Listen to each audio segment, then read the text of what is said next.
Incoterms stands for International Commercial Terms. They are the terms of trade that identify the division of costs and risks between the buyer and seller when shipping internationally. They are often discussed by buyers and sellers to define who pays for what during the sales process, including freight, port charges, clearance fees, and cargo insurance. Incoterms are defined by the International Chamber of Commerce, and they are adopted worldwide to support global trade. The latest version of the Incoterms was published in 2020. Incoterms are extremely important. You should make sure you know your Incoterms to be clear on your charges. Using Incoterms eliminates ambiguity about who pays for what and who is responsible for different parts of the shipping process. It's really important to refer to your chosen Incoterm in all communication with your manufacturers or buyers for clarity. What are the different Incoterms? There are a total of 11 Incoterms in the latest 2020 update. These are divided into two sections. Incoterms that apply to any mode of transport, Incoterms that apply to sea and inland waterway transport only. You can find each Incoterm and their description on the International Chamber of Commerce website, but let's break down one by one next. EXW, or ex-works. This Incoterm provides the seller with the least obligation in regards to shipping costs and liabilities. The seller makes the goods available at a location and the buyer must organise all elements of the shipping. This includes collection at origin, freight, delivery, duties and GST. The risk transfers to the buyer when they collect the goods from the pickup location, and the buyer takes on all costs until final delivery. In turn, this means the buyer has control over all shipping costs and options. FCA, or free carrier. For FCA shipments, the seller makes the goods available to a carrier, such as a shipping line or airline, chosen by the buyer. The seller must, however, coordinate the export clearance. From here, the risks and costs are transferred to the buyer. This includes terminal and loading charges at the port of origin. The buyer will also be responsible for all charges from freight to final delivery and customs charges at the end destination. FAS, or free alongside ship. For FAS shipments, the seller makes the goods available alongside the vessel at the port of origin and coordinates the export clearance. The seller takes on all origin charges, including terminal charges, but the buyer pays for loading onto the vessel and all charges thereafter. FOB, or free on board. When shipping on FOB terms, the seller is responsible for all origin charges. This includes loading onto the named vessel. The risks and costs are then transferred to the buyer. The buyer is then responsible for the freight and all charges to final destination. CPT, or carriage paid to.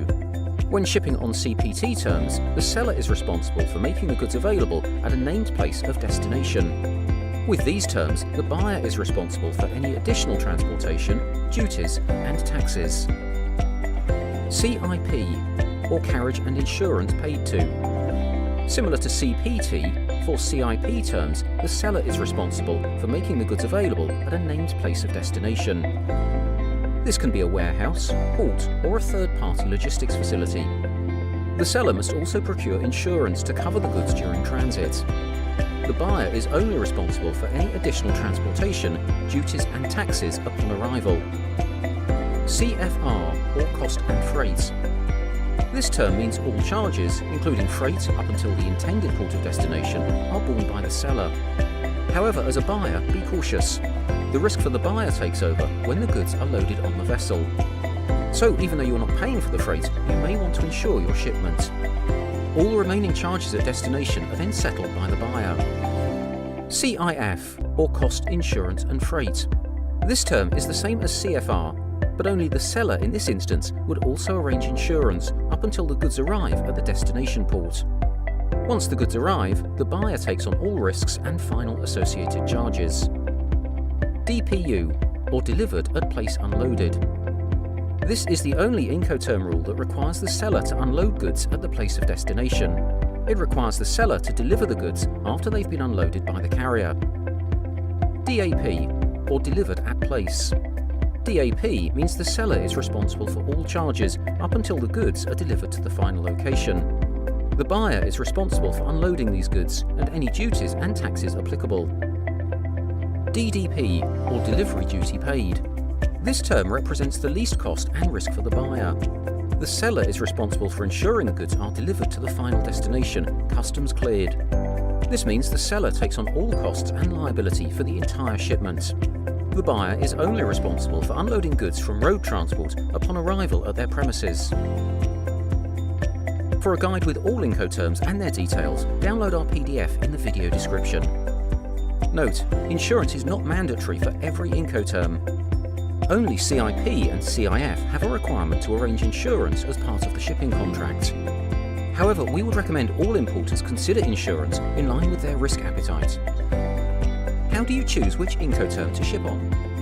This really comes down to a couple of factors. How much control you want over your shipping, how much control you want over costs, how much risk you are willing to take on. For importers, we often find suppliers pushing to agree CFR or DAP Incoterms. Whilst on the surface this can seem less work for the importer, be wary. By allowing your supplier to control your freight, you can end up paying a higher product cost or high arrival charges. We would encourage importers to consider EXW or FOB as a preferred Incoterm, as this will give you the most control over the service and associated costs. Who defines the Incoterm, the seller or the buyer? There is no set party responsible for choosing the Incoterm.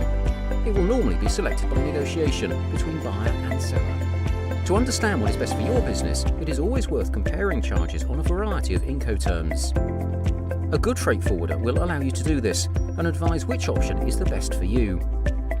ICE has over 30 years' experience with commercial shipping to and from Australia. Give us a call for a tailored consultation on Incoterms and benefit from a seamless shipping process today.